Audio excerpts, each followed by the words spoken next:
Hello friends, this is Ajay Gupta and you are watching the fifth lecture of limit. आज की class में हम कुछ question करते हैं। ठीक है, हम समझ चुके हैं फ्रैक्शन क्या होता है, उसका ग्राफ कैसे बनता है, इंटीजर क्या होता है, उसका ग्राफ कैसे बनता है और कैसे उस पर लिमिट निकालते हैं। अब हम कुछ बेसिक सा क्वेश्चन करेंगे जिससे हमारा कंसेप्ट पूरा क्लियर हो जाएगा। क्वेश्चन क्या है, कह रहा है कि limit x tends to zero पे, limit x tends to zero पे, ये देखिए फ्रैक्शन पार्ट है और ये इंटीजर पार्ट है, ये टोटल एक फंक्शन है। ठीक है, कंबाइंड फंक्शन मैंने मान लिया। कह रहा है कि इस फंक्शन की वैल्यू क्या होगी जब limit x tends to zero होगी। ध्यान से सुनिएगा सर। अब तो लिमिट निकालने बोला तो मैं क्या करूंगा, RHL और LHL निकालूंगा। तो RHL जब मैं निकालने जा रहा हूं तो लिमिट क्या करूंगा, x टेंस टू जीरो बोला है तो x tends to zero plus पे जाऊंगा।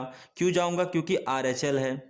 तो ये फ्रैक्शन पार्ट लिख दिया, ये इंटीजर पार्ट लिख दिया। अब क्या करना है मुझे, ऐसे केस में क्या करना है, जब भी मैं RHL निकालूंगा तो x tends to zero plus जा रहा है तो x को मैंने क्या लिख दिया, जीरो प्लस h। h क्या है, small, very small positive quantity. x को क्या लिख दिया, जीरो प्लस h। आप भी क्या करना, जब x tends to zero plus हो तो x को क्या लिख देना, जीरो प्लस h। अब क्या हो गया कंडीशन, जब ये हम लागू कर दिए तो अब देखिए, जब h जो है, जब x टेंस टू जीरो कब जाएगा, x टेंस टू जीरो कब जाएगा, जब h क्या हो जाए, टेंस टू जीरो। h जब जीरो हो जाए तो ये क्वांटिटी जीरो हो जाएगी और ये भी जीरो हो जाएगी। कब हो रही है, जब h टेंस टू जीरो तो x टेंस टू जीरो, तो x tends to zero plus पे h टेंस टू जीरो जा रहा है। आई थिंक आप लोगों को समझ में आया होगा। तो हम क्या करेंगे, अब देखिए ये x की जगह मैंने क्या लिखा है, x equal to zero plus h. तो फ्रैक्शन पार्ट में मैंने रिप्लेस कर दिया x को जीरो प्लस एच से और x को इंटीजर पार्ट में भी रिप्लेस कर दिया जीरो प्लस एच से। तो अब हमारा लिमिट क्या आ गया, लिमिट ये देखिए, ये तो जीरो प्लस एच एच ही हो गया। अब हम लोगों ने प्रॉपर्टी पढ़ रखा है कि जब भी फ्रैक्शन पार्ट के अंदर में स्मॉल पॉजिटिव क्वांटिटी हो h, जैसे 0.00001 स्मॉल पॉजिटिव क्वांटिटी हो तो इसकी फ्रैक्शन पार्ट क्या हो जाएगी, फ्रैक्शन इस टोटल की वैल्यू क्या हो जाएगी, जीरो होती है। कब, जब h टेंस टू जीरो हो।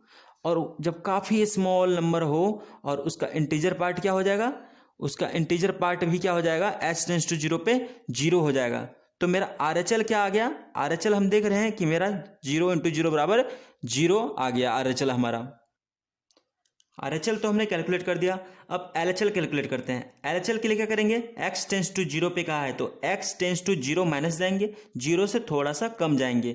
तो x को क्या चीज़ से रिप्लेस कर देंगे, जीरो में थोड़ा सा घटा देंगे। तो x बराबर zero minus small positive quantity करेंगे तो क्या हो जाएगा, जीरो से थोड़ा सा कम हो जाएगा ये। ठीक है, अब ये मेरा फ्रैक्शन पार्ट, ये इंटीजर पार्ट। अब क्या करना है इस केस में, इस केस में भी कुछ नहीं करना है। ये x टेंस टू जीरो कब जाएगा, ये x जीरो के आसपास कब जाएगा, जब h टेंस टू जीरो जाएगा। तो अब लिमिट यहाँ पे क्या हो जाएगा, h टेंस टू जीरो। क्यों, क्योंकि मैंने x को रिप्लेस कर दिया है जीरो माइनस h से। तो जीरो माइनस h से रिप्लेस करने के बाद यहाँ भी रिप्लेस कर दिया तो जीरो माइनस h यानी माइनस h। फ्रैक्शन के अंदर में अगर माइनस h हो, माइनस में स्मॉल क्वांटिटी हो, माइनस 0.00001, तो इस तरह से जब इसका फ्रैक्शन पार्ट हमको पता है कि 1 होती है। लास्ट क्लास का लेक्चर देखें, आपको समझ में आ जाएगा, मैंने समझा रखा है पूरा डिटेल में। यहाँ पे क्या है, जीरो माइनस एच बराबर क्या हो गया, माइनस एच।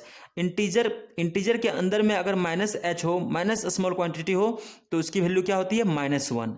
तो अब देख पा रहे हैं सर आप, क्या 1 इंटू -1 क्या हो जाएगा, -1।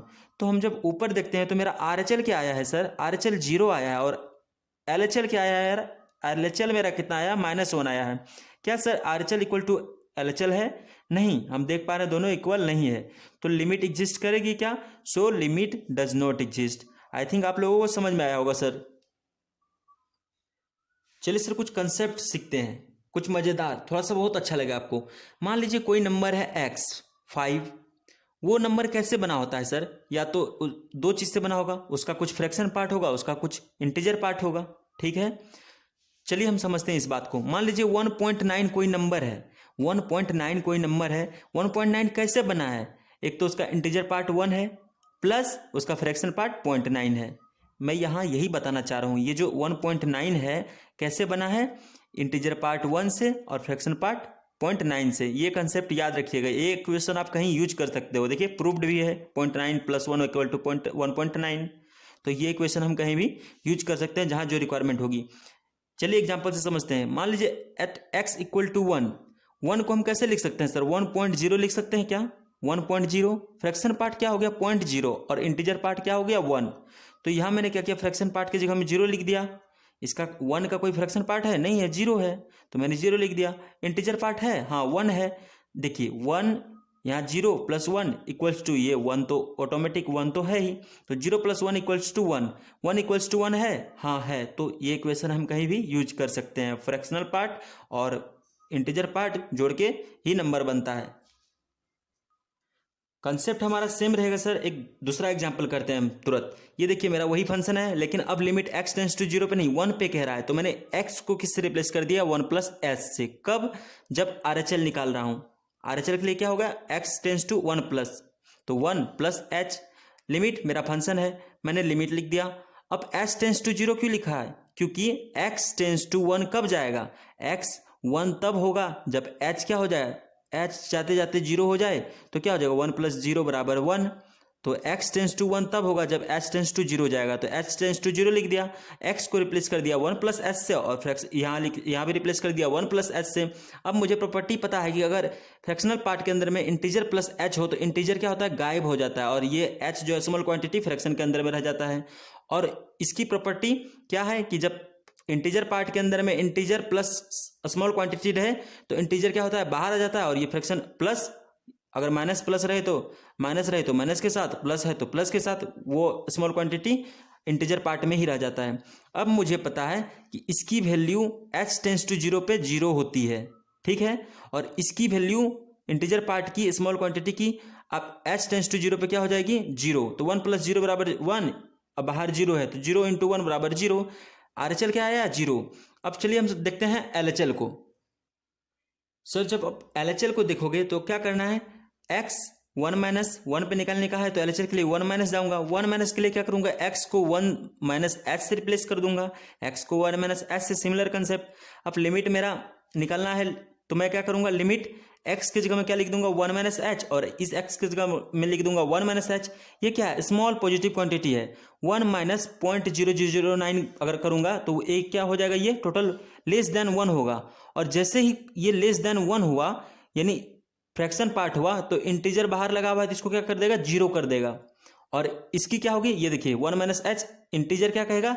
मैं छोटे लोगों के घरों में नहीं रहता हूँ, ये गायब हो जाएगा, तो ये -h अपना चुपचाप बैठा रहेगा अपने घर में, ये बाहर गायब हो जाता है। ये प्रॉपर्टी है, समझा भी रखा है, पिछला लेक्चर देखिए, समझ में आ जाएगा। अब क्या देखना है सर कि ये तो मेरा क्या हो गया? 0, क्योंकि ये देखिए ये स्मॉल क्वांटिटी हो गई 1 - समथिंग, तो ये क्या हो गया? 1 से कम हो गया। 1 से कम होते ही क्या करेगा? इंटीजर पार्ट इसको क्या कहेगा कि भाई तू 0 हो जा।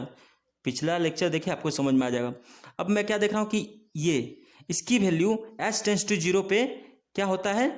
अब मुझे डायरेक्ट पता चल गया कि 0 × समथिंग, ठीक है, 0 × समथिंग करेंगे, ये क्या आ जाएगा? मेरा 0 ही आ जाएगा।